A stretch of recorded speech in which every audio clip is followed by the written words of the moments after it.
Que la grâce et la paix de notre Seigneur, le Père, le Fils et le Saint-Esprit vous soient donnés en abondance ce matin. Amen. Nous marchions tous un peu dans l'inconnu avec cette histoire de culte filmé, préparé, monté. Et c'est avec une grande joie que pour certains on se retrouve ce matin sur le petit écran, ensemble. Peut-être d'autres découvrent ce temps pour Dieu préparé ici en cette église. Soyez tous et toutes les bienvenus dans la maison du Seigneur. Nous sommes le 5e dimanche de Carême, de ce temps de discernement, de prière, de retour à Dieu, de ce temps de désir de clarté dans sa vie. Et un verset nous est donné pour nous accompagner aujourd'hui, en ce dimanche, verset mot d'ordre. Il se trouve dans le livre, dans l'évangile de Matthieu, au chapitre 20, le verset 28. Il est écrit « Le Fils de l'homme n'est pas venu pour être servi, mais pour servir et donner sa vie en rançon pour une multitude. » Notre quotidien et toutes les informations entendues cette semaine nous donnent d'entendre d'une oreille sensible ce verset qui nous parle d'un chemin de service, d'un chemin de don de soi, du don de sa vie pour une multitude. Nos cœurs ne peuvent que s'ouvrir alors à la réalité du personnel soignant, du caissier, du brancardier, et j'en oublie tant, qui dans leur fonction vivent une dimension réelle et tangible de ce don de soi, peut-être même du don de sa vie, d'un don sans calcul. Chemin christique, chemin de tout amour, chemin du don. Voilà ce que ce mot d'ordre, ce verset, nous rappelle aujourd'hui. Le Fils de l'homme n'est pas venu pour être servi, mais pour servir et donner sa vie en rançon pour une multitude. Je vous invite à la prière. Seigneur Dieu, ce que je désire ce matin, c'est être avec toi, de toucher du cœur la communion que tu nous offres dans la foi, dans notre intercession et notre désir de te retrouver. Ô Père, je te remets ce temps de culte, ce temps mis à part, qu'il soit pour chacun de nous une fenêtre qui s'ouvre vers le ciel. Un vent de paix et de patience dans nos ailes, un réconfort dans nos douleurs, nos inquiétudes pour ce proche, cet ami malade, hospitalisé. Une force profonde pour ses missions en extérieur, pour certains d'entre nous. Amen.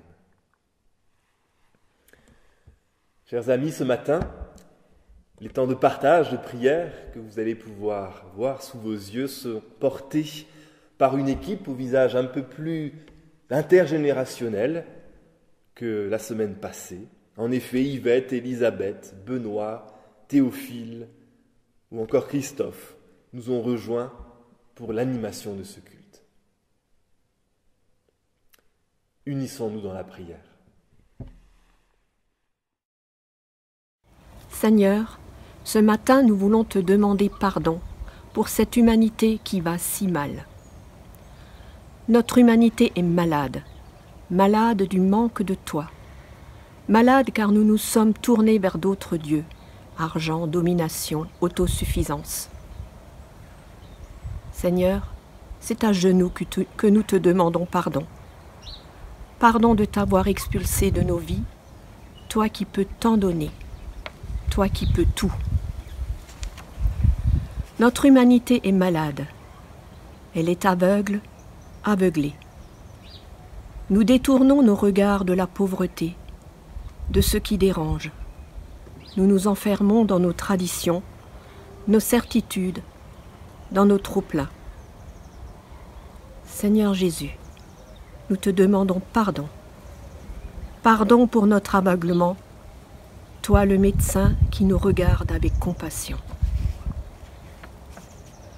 Notre humanité est malade, malade de manque d'amour, malade de manque de reconnaissance et de bienveillance. Nous nous concentrons sur nous-mêmes au point d'oublier l'autre, les autres. Seigneur Tout-Puissant, pardon. Pardon de ne pas te remercier chaque jour, de ne pas te faire confiance, toi qui es l'amour incommensurable. Notre humanité est malade, malade de la folie des projets des hommes, réchauffement climatique, pollutions diverses, manipulation génétique. Seigneur Dieu, nous nous mettons à genoux pour te demander pardon. Pardon pour ce manque de respect envers notre terre, toi le Créateur. Seigneur, dans ta grande bonté, entends nos plaintes, entends nos prières, vois nos cœurs sincères et prends pitié de nous. Par ton sang versé sur la croix, tu te charges de tout ce poids qui nous écrase et nous empêche de vivre.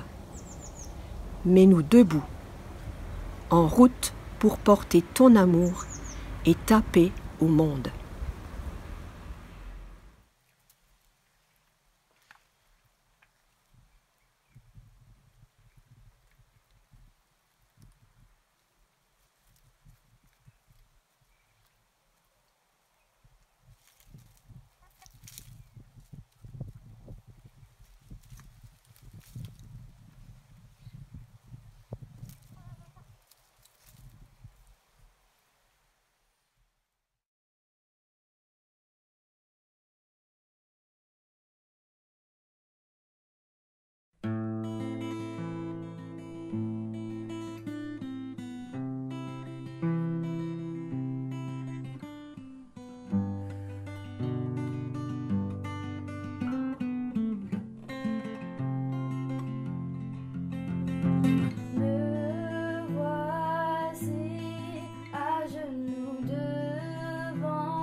Seul désir, alors que tu m'attires, c'est d'être avec toi,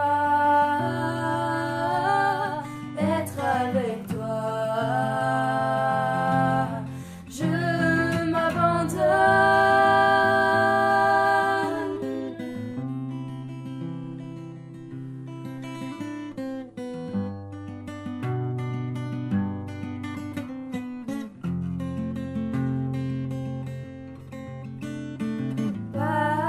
Ta grâce vient inonder mon âme. J'ai besoin de toi, j'ai besoin de toi. Mes bras ouverts, tu entends ma prière. Parle à mon cœur.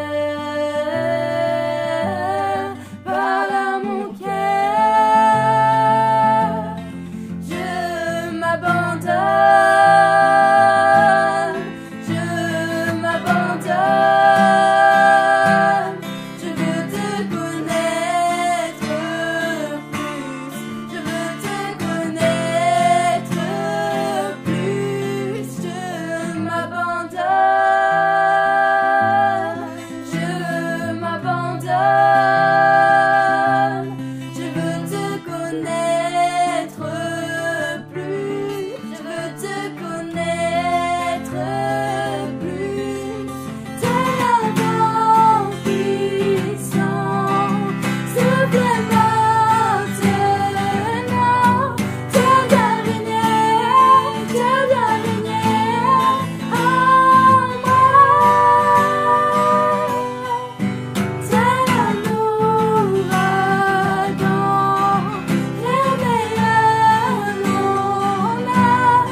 Nous lisons dans Exode 17, les versets 8 à 13. Amalek vint combattre Israël à Rephidim. Alors Moïse dit à Josué, « Choisis-nous des hommes, sors et combat Amalek. Demain je me tiendrai sur le sommet de la colline, la verge de Dieu dans ma main. » Josué fit ce que lui avait dit Moïse pour combattre Amalek. Et Moïse, Aaron et Hur montèrent au sommet de la colline. Lorsque Moïse élevait sa main, Israël était le plus fort.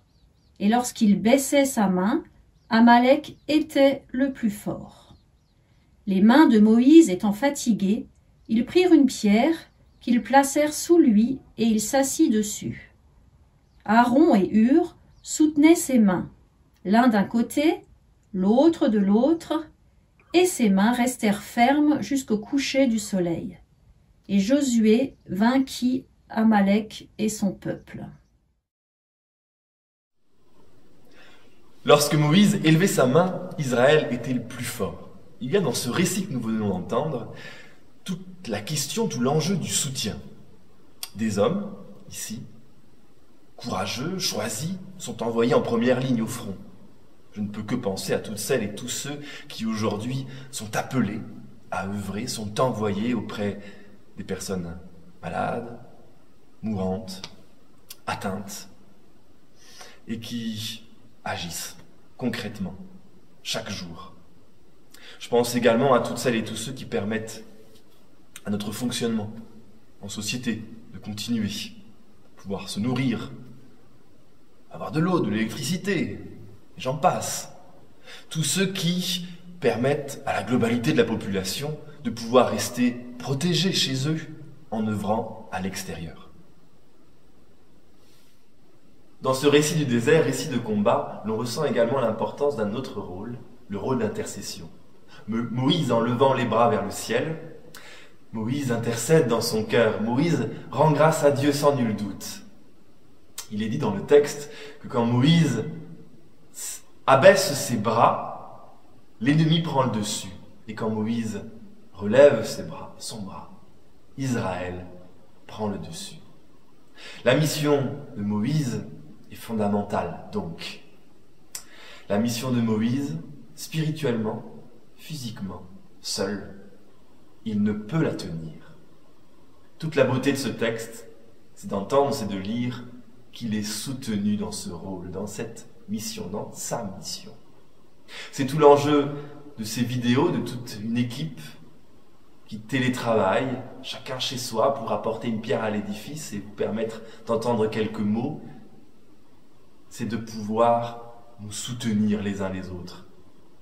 Soutenir celles et ceux qui œuvrent à l'extérieur. Nous soutenir dans notre intercession, les uns pour les autres. Intercession pour le monde. Nous soutenir pour que nous ayons haut nos bras dans le ciel. Je repense à une formule passée dans le langage commun, que jamais personne ne baisse les bras.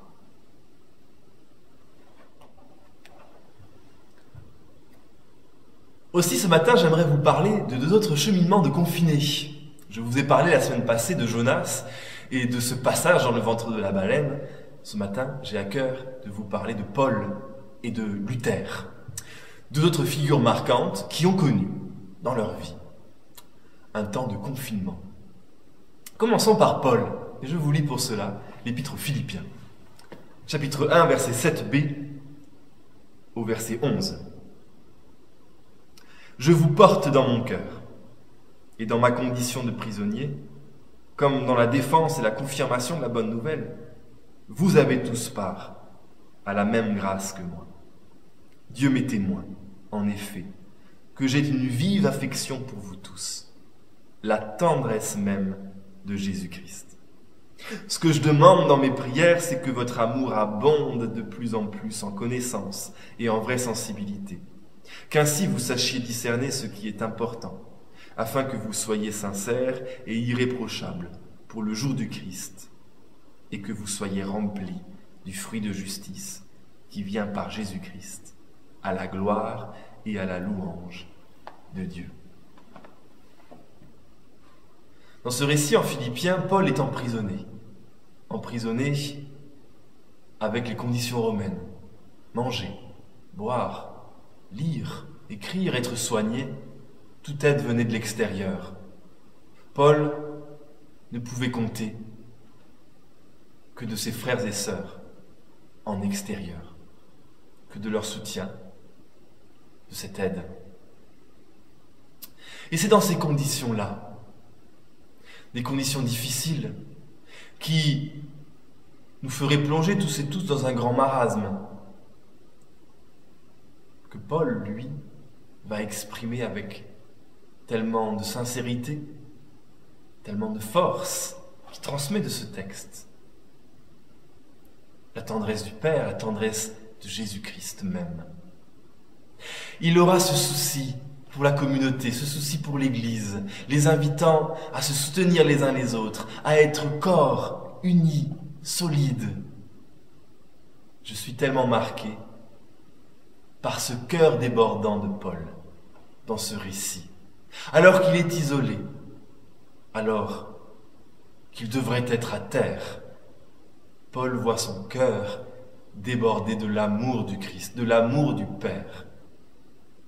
En ce temps de confinement pour lui, d'emprisonnement, que de grâce en lui, que de signes de solidarité, que d'expressions d'amour, de tendresse. Son confinement a donné naissance à une lettre passionnante, a donné naissance à un encouragement millénaire à être corps, à être là pour celles et ceux qui nous entourent, pour nos prochains et nos lointains. Son confinement nous encourage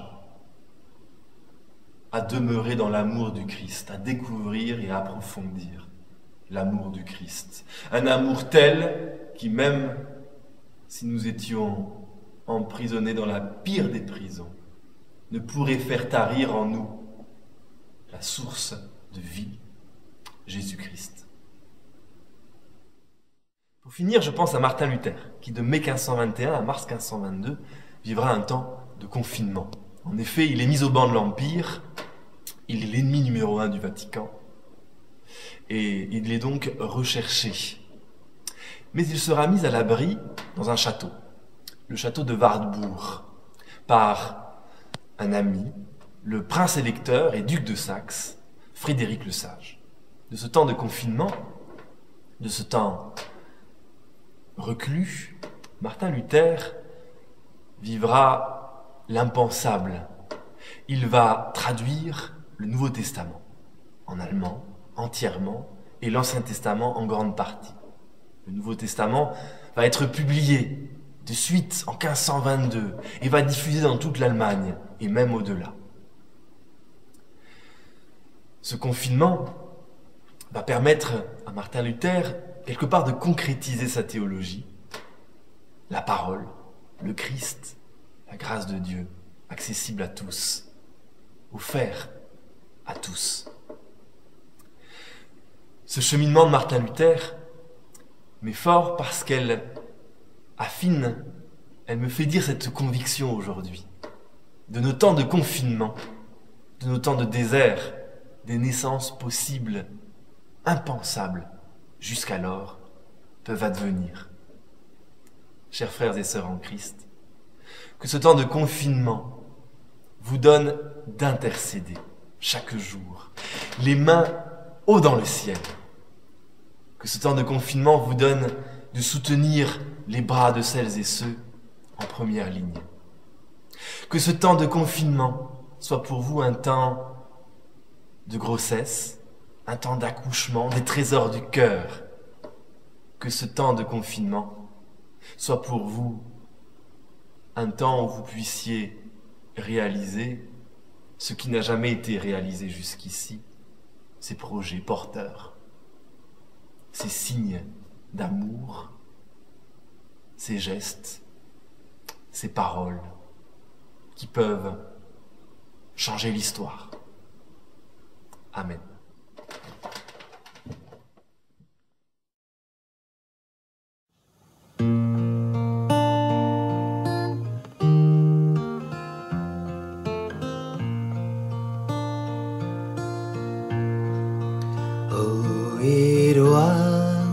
fine and a pleasant day. Out of your mouth fiber I was faring as a cabin boy on a sailing lugger.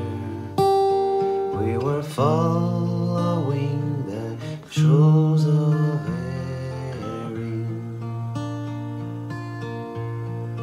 Now you're up on deck, you're a fisherman.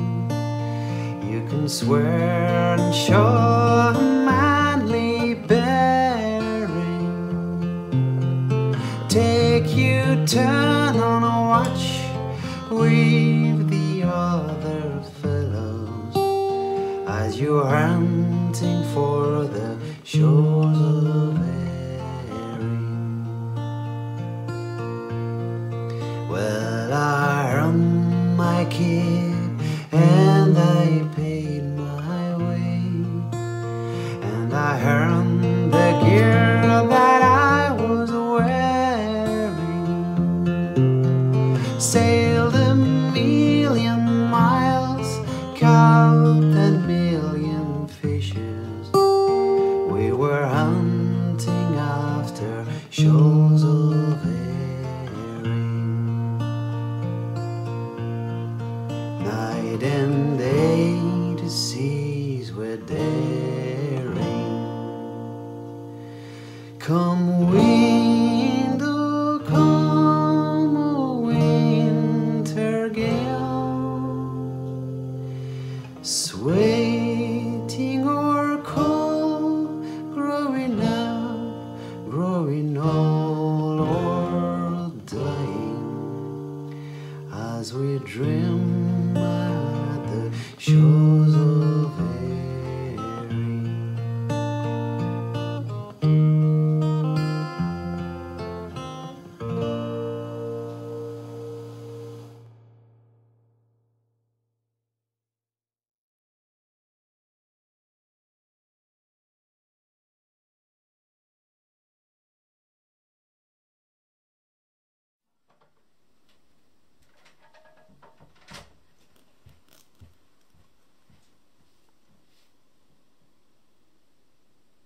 Unissons-nous dans la prière.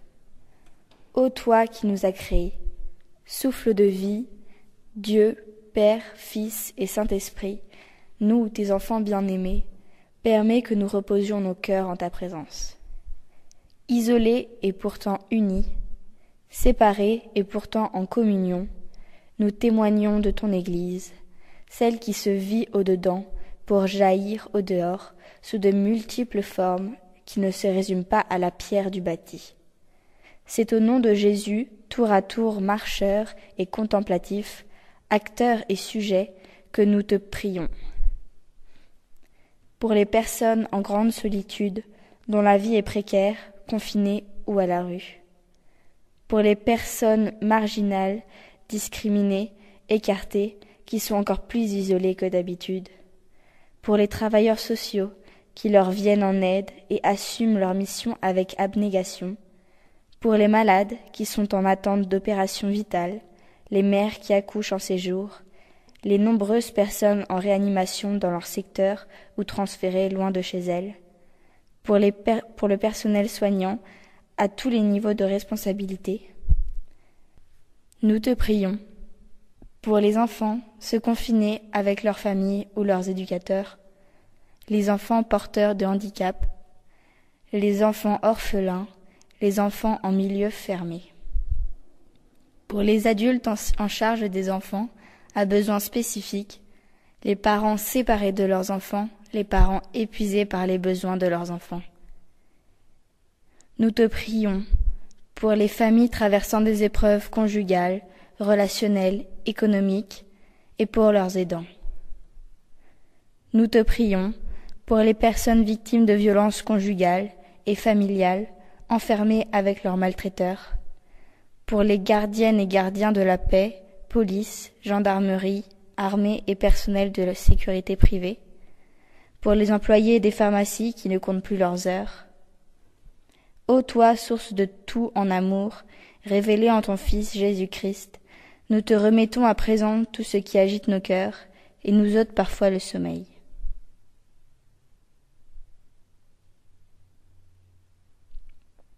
Ensemble isolés et pourtant unis, séparés et pourtant en communion, nous te disons, notre Père qui es aux cieux, que ton nom soit sanctifié, que ton règne vienne, que ta volonté soit faite sur la terre comme au ciel. Donne-nous aujourd'hui notre pain de ce jour. Pardonne-nous nos offenses, comme nous pardonnons aussi à ceux qui nous ont offensés. Et ne nous laisse pas entrer en tentation, mais délivre-nous du mal, car c'est qu'à toi qu'appartiennent le règne, la puissance et la gloire, pour les siècles des siècles. Amen.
Priez pour nous, membres des associations de la protection civile, telles que la Croix-Rouge, la Protec, la Croix-Blanche et bien d'autres, volontaires pour toutes les missions d'entraide, de soutien aux personnes isolées et pour les personnes soignantes. Je pense également aussi à nos aînés isolés dans les EHPAD et aux malades de tout âge. Que le Seigneur vous bénisse et vous garde, qu'il vous protège aujourd'hui et à jamais. Demeurez dans la paix du Christ. Amen.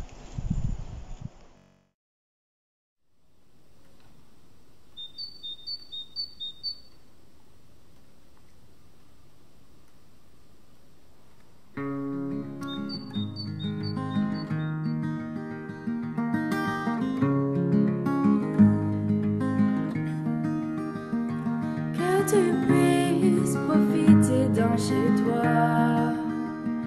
que soit posé sur ta table du pain pour le repas, que ton repos soit paisible et doux au soir du jour, que tes amis proches t'assurent de leur amour, que tu aies assez pour voyager, que tu puisses connaître le monde et toutes ses beautés, que tu aies du temps pour méditer et es bien entouré par des gens qui t'aiment et prêts à t'écouter. La paix pour chaque jour et une main pour te protéger, un souffle pour te guider, un élan pour t'envoler.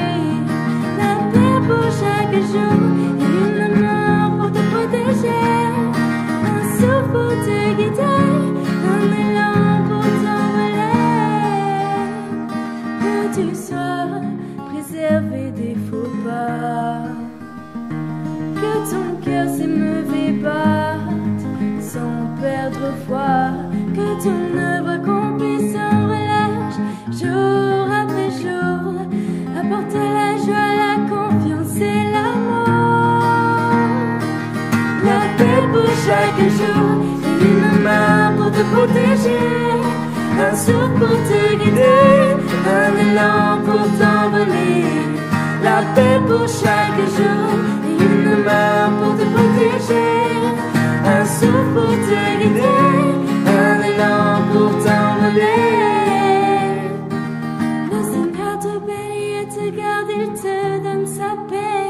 L'amour qu'il a pour toi, pour rien ne changera. Il fait rayonner sur toi la lumière de sa face. Il t'accorde sa grâce pour toujours et jamais. La paix pour chaque jour, une main pour te protéger, un souffle pour te guider, un élan pour t'envoler. La paix pour chaque jour, une main pour te protéger, un souffle pour te guider,